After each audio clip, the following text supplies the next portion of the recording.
Bonjour et bienvenue sur Recette Babette. Aujourd'hui je vais vous présenter la recette des pâtes fraîches. Donc pour cela vous aurez besoin comme ustensile d'un couteau, d'une fourchette, d'un grand bol, d'une passoire, d'un laminoir. Si vous n'en avez pas, vous pouvez utiliser un rouleau à pâtisserie et un couteau, de 2 torchons et d'un plateau. Pour les ingrédients, il vous faudra 100 g de farine par œuf. Donc en l'occurrence, là je vais utiliser 3 œufs pour 300 g de farine. Pensez à garder de la farine à côté de vous pour pouvoir fariner votre plan de travail et ajouter éventuellement de la farine lors de la préparation de la pâte. Passons maintenant à la réalisation de la recette. Donc tout d'abord, avant de commencer la recette, pensez à bien vous laver les mains à l'eau savonneuse et à retirer tous les bijoux que vous pouvez avoir, bagues, bracelets, etc. Donc tout d'abord, à l'aide de la passoire fine, vous allez passer la farine. Une fois que toute votre farine est passée, vous creusez un petit puits à l'intérieur. Vous prenez vos œufs que vous allez casser et faire tomber à l'intérieur du petit puits.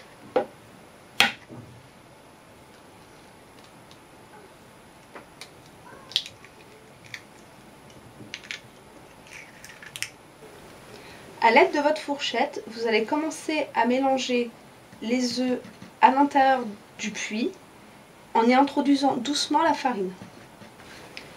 Une fois que vous obtenez une pâte que vous ne pouvez plus travailler à la fourchette, vous allez commencer à la travailler à la main. Alors vous continuez à amalgamer la farine avec les œufs.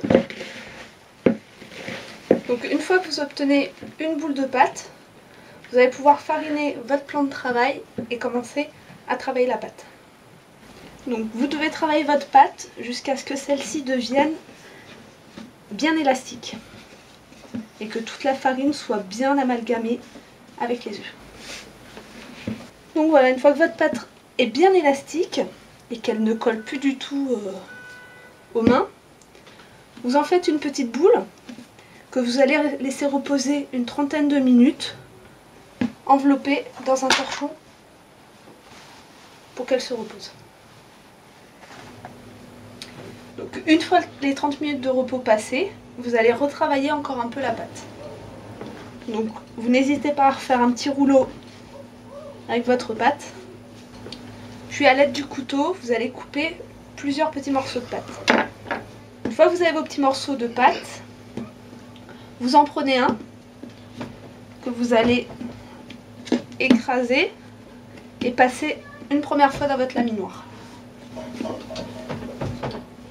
Donc une fois que vous avez bien écrasé votre pâte, vous la passez dans votre laminoir en position la plus large.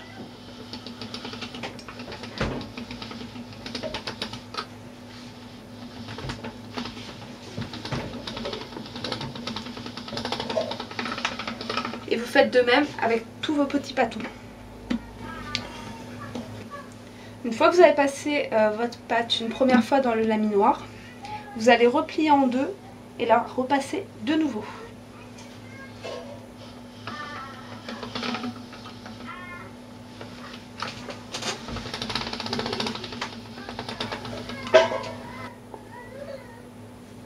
Donc vous n'hésitez pas à refariner un petit peu vos pâtes.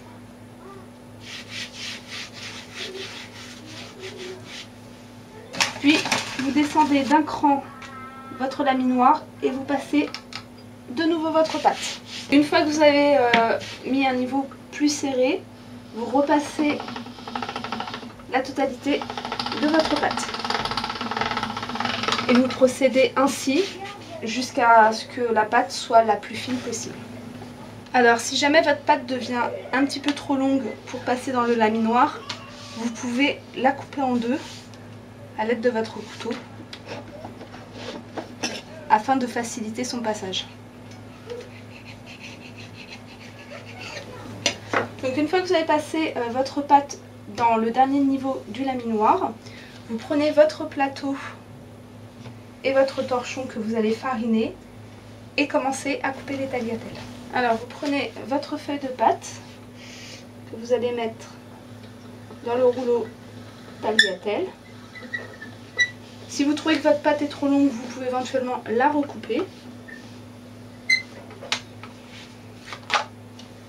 Et il vous suffit de récupérer les tagliatelles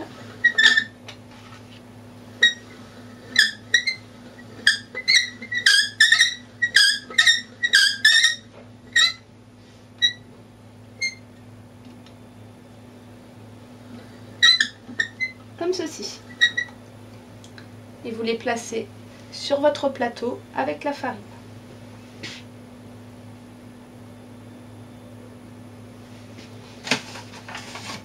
Une fois que vos tagliatelles sont sur le plateau avec la farine, vous les refarinez afin qu'elles ne collent pas entre elles. Et vous procédez de cette manière jusqu'à l'épuisement total de la pâte.